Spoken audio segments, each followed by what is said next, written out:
Enggak tahu. Iya, enggak tahu. Enggak tahu. Enggak tahu. Iya.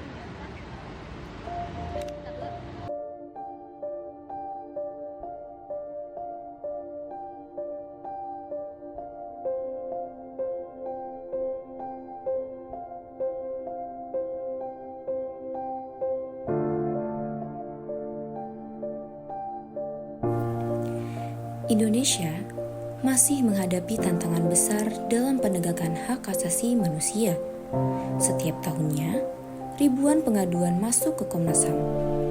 Hal itu membuktikan bahwa banyaknya kasus yang terjadi dan tingginya harapan masyarakat untuk mendapatkan keadilan.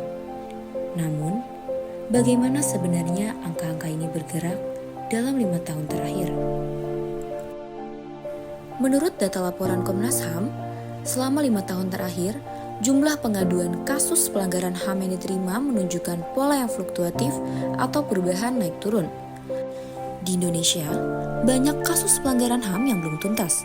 Bahkan, terdapat 12 kasus pelanggaran HAM berat yang sampai saat ini belum terselesaikan.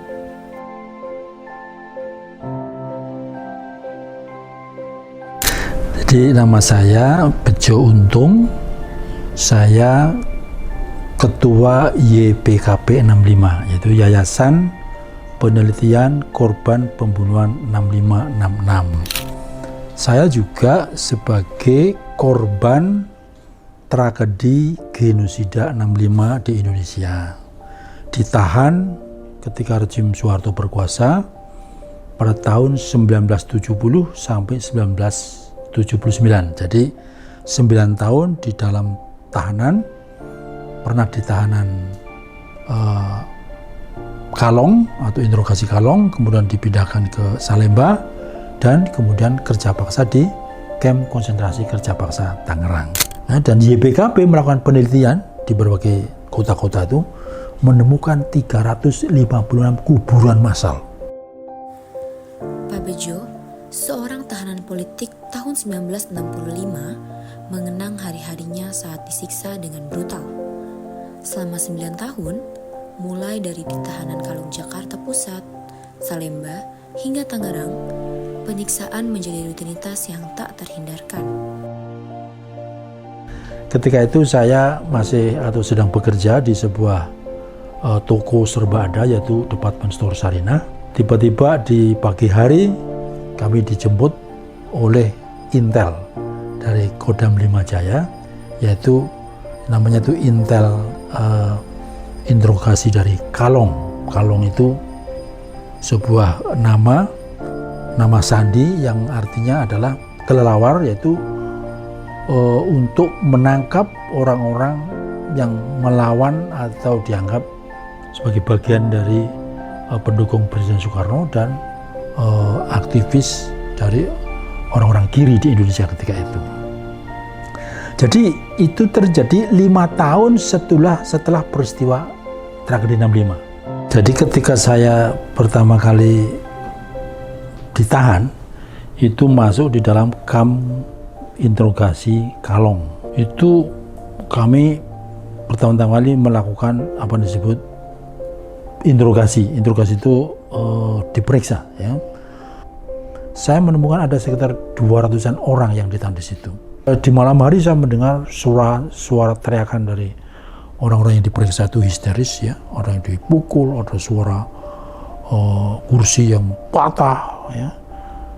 Kemudian baru tahu bahwa pagi harinya mereka dalam keadaan berlumuran darah gitu. Penyiksaan menjadi rutinitas yang tak terhindarkan.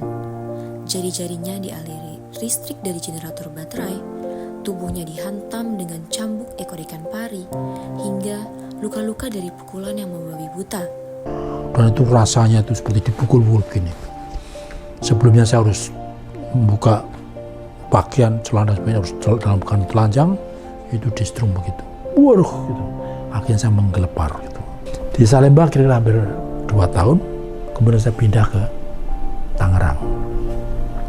Di Tangerang, yaitu kerja paksa. Dulu pada tahun 65-66 ini menjadi penjara tahanan politik peristiwa 65, 66 ya. Saya di sini hampir selama 6 tahun. 6 tahun. Jadi saya anggap ini rumah saya. Di sini berkumpul kira-kira ada 6.000 tahanan politik, 6.000 ya. Kalau di Salemba ada 10.000. Ini memang bagian dari Salemba.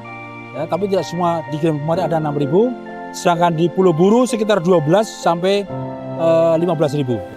Menanam padi, mencangkul tanah, mencetak batu bata, hingga mencabut rumput dengan tangan telanjang. Luka dan darah menjadi saksi bagaimana mereka dipaksa bertahan hidup. Sempat terjadi kelaparan yang membuat mereka, Pak Bejo dan kawan-kawan terpaksa makan tikus dan ular yang mereka tangkap di tengah kerja keras demi bertahan hidup. Nah, saya sampai makan tikus, cindil yang merah itu saya utal gitu aja. Karena daging ular, terus bekicot, dan mereka untuk survive. Kota Tangerang yang kita lihat sekarang bukanlah kota biasa, melainkan sebagai saksi dari penyiksaan yang dirasakan para tahanan politik 65. Kanan saya ini dulu areal terbuka, kebun, bisa ditanami padi dan juga ditanami jagung dan kacang-kacangan. Ini sebelah kanan saya. Lebih dari sekedar bertahan, mereka adalah saksi hidup pelanggaran HAM yang brutal dan sistematis.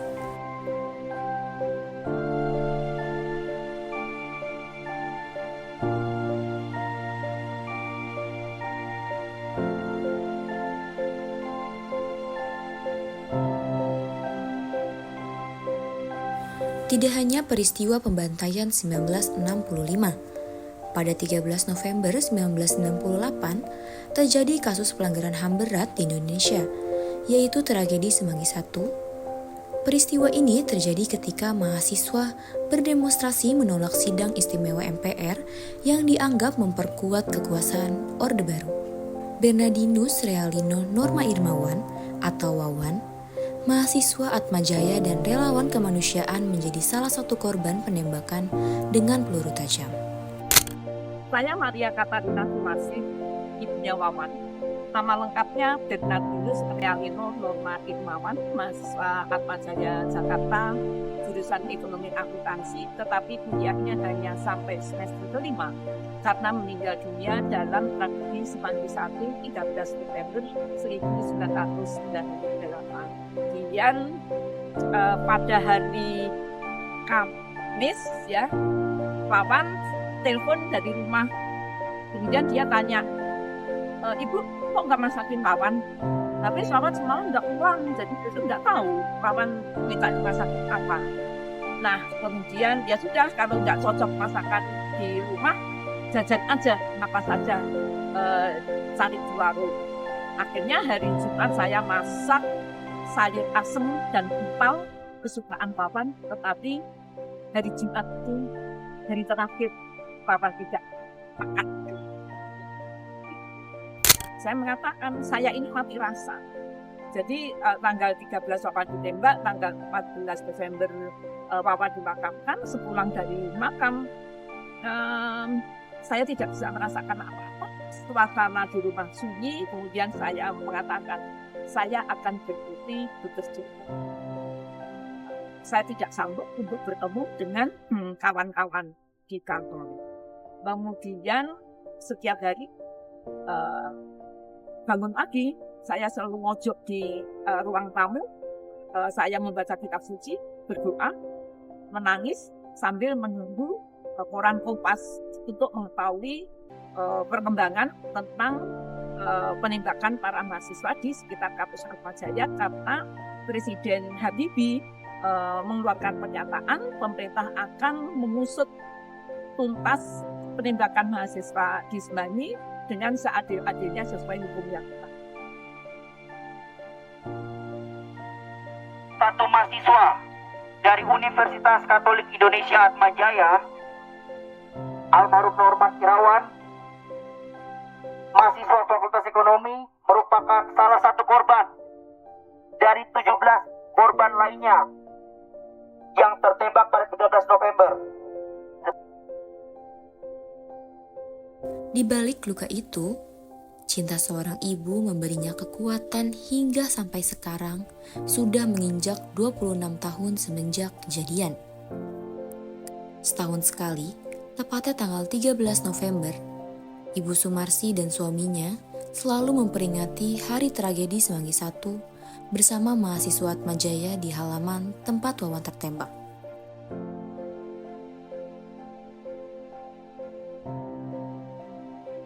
Wawan itu hobinya membaca, dia juga senang makan. Ketika Wawan hobinya membaca, Wawan bisa menulis, membuat artikel yang dimuat. Wawan itu adalah menjadi anggota jurnalis Warta Kampus Atmajaya. Kemudian tulisannya itu dimuat di Warta Kampus Atmajaya, dan juga bisa membuat puisi, dan puisinya ada yang dimusikalisasi oleh Pak Usman Hamid. Dia adalah Direktur Amnesty International Indonesia, dan juga oleh orang dari Densuki Sopos. Dan musikalisasi puisi Wawan ini bisa didengarkan di YouTube.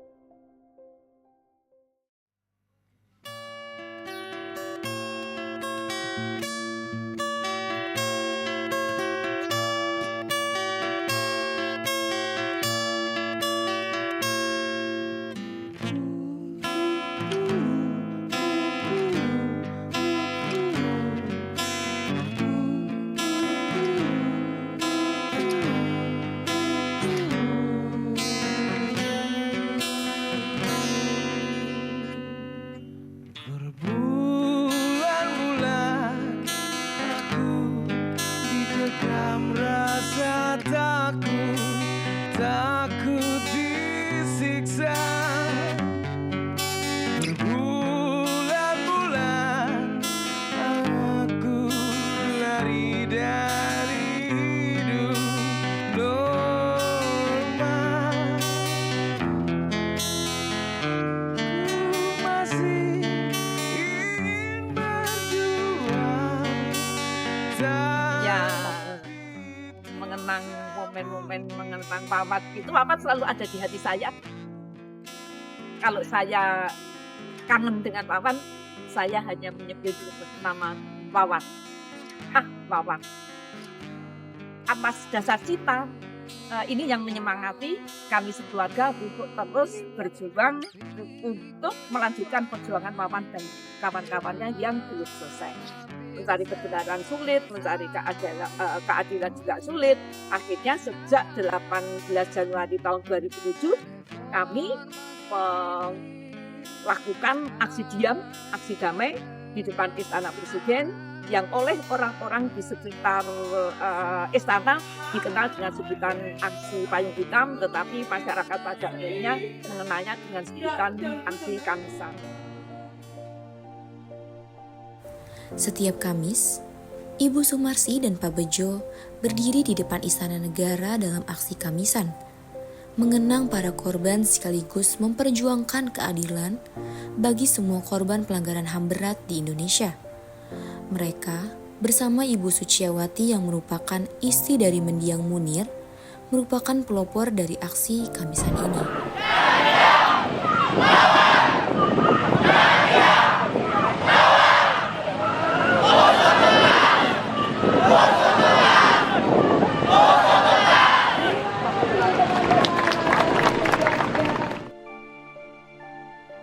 Kontras merupakan sebuah organisasi komisi untuk orang hilang dan korban tindak kekerasan yang didirikan sejak tahun 1998 dan berperan sebagai advokasi dengan aksi pendekatan yang berfokus pada keresahan korban pelanggaran HAM untuk memberikan dampak nyata. Selama Kontras berdiri cukup banyak tantangan yang dialami oleh Kontras. Mulai dari ketidakseriusan pemerintah di dalam menuntaskan kasus-kasus pelanggaran berat hak asasi manusia yang terjadi di masa lalu. Misalnya peristiwa 98, penghilangan paksa, peristiwa Talang Sari, peristiwa Tanjung Priuk, pelanggaran HAM di Aceh, di Papua, di Timur Timur. Ada ketidakseriusan pemerintah, terbukti dengan tidak adanya pengadilan HAM yang dibentuk oleh pemerintah untuk mengadili beberapa kasus pelanggaran hak asasi manusia. Tantangan yang kedua adalah ancaman atau serangan yang beberapa kali dialami oleh pembela hak asasi manusia, termasuk oleh pendiri Kontras dan koordinator Kontras yang pertama, almarhum Munir Said Talib.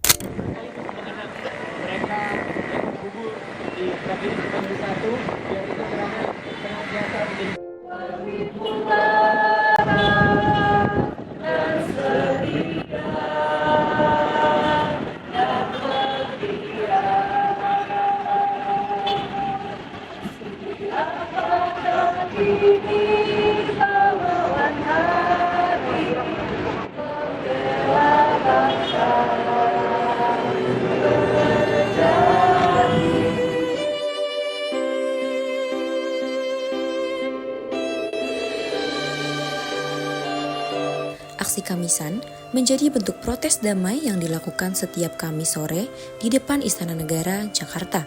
Dimulai pada tahun 2007, aksi ini digagas oleh keluarga korban pelanggaran HAM berat di Indonesia sebagai upaya menuntut keadilan dan penyelesaian kasus-kasus yang hingga kini belum tuntas. Peserta aksi biasanya membawa payung hitam sebagai simbol duka, perlawanan terhadap lupa, dan harapan akan keadilan. Aksi Kamisan tidak hanya menjadi ruang bagi keluarga korban, tetapi juga bagi masyarakat yang peduli terhadap isu hak asasi manusia. Agar berniat untuk mewujudkan agenda reformasi yang ketiga, yaitu tegakkan supremasi hukum dan HAM. Barometernya adalah apabila peristiwa penembakan mahasiswa baik Semanggi 1, Semanggi 2, dan Trisakti dipertanggungjawabkan di pengadilan HAM ad hoc sesuai undang-undang yang berlaku, apapun hasilnya.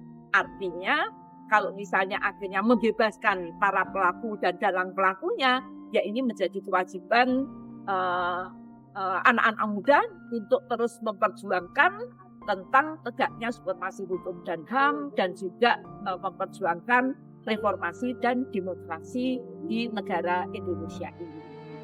Harapan kami adalah seluruh kasus pelanggaran berat hak asasi manusia dapat diadili melalui mekanisme pengadilan hak asasi manusia.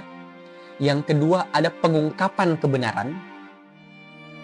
Dan yang ketiga, ada pemulihan kepada hak-hak korban. Dan yang keempat, ada jaminan terhadap tidak berulangnya kasus pelanggaran berat HAM di masa depan. Jadi, secara umum Kontras berharap ada keadilan melalui pengadilan, ada pengungkapan kebenaran, ada reparasi atau pemulihan kepada korban, dan ada jaminan agar peristiwa-peristiwa tersebut tidak berulang. Yang terutama adalah harus ada pengungkapan kebenaran dan pemenuhan keadilan melalui pengadilan. Kalau memang negara Indonesia itu berdasarkan hukum, maka hukum harus ditegakkan. Yaitu kami para korban yang tidak bersalah harus memperoleh hak-haknya.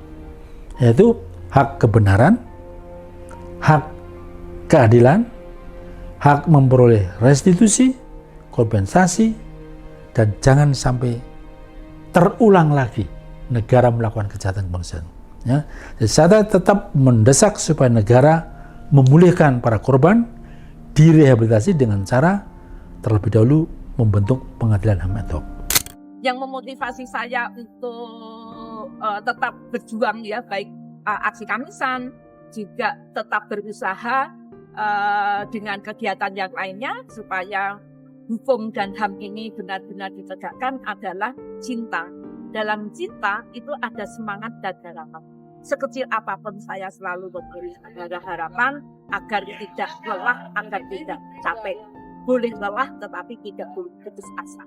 Ini yang menyemangati kami semua.